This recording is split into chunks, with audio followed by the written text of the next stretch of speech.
The United States will go through the midterm elections on 8th November at a very crucial time in the history of the world.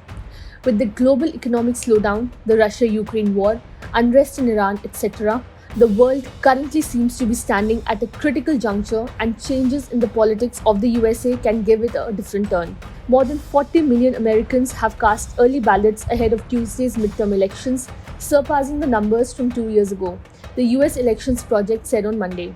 Americans will go to the polls on Tuesday to elect 435 members of the House of Representatives, one-third of the Senate, and a host of state and local posts.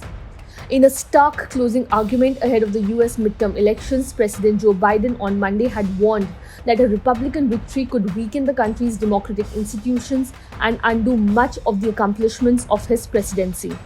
Meanwhile, the Republicans have blamed Biden's administration for rising prices and crime, two top voter concerns.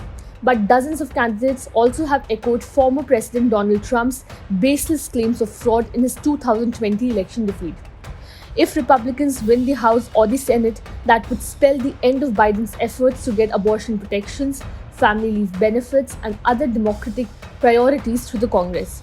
It also would open the doors for 2 years of Republican-led investigations that could potentially damage the White House. Billionaire Elon Musk tweeted on Monday that independent-minded voters should vote for a Republican Congress because shared power curbs the worst excesses of both parties.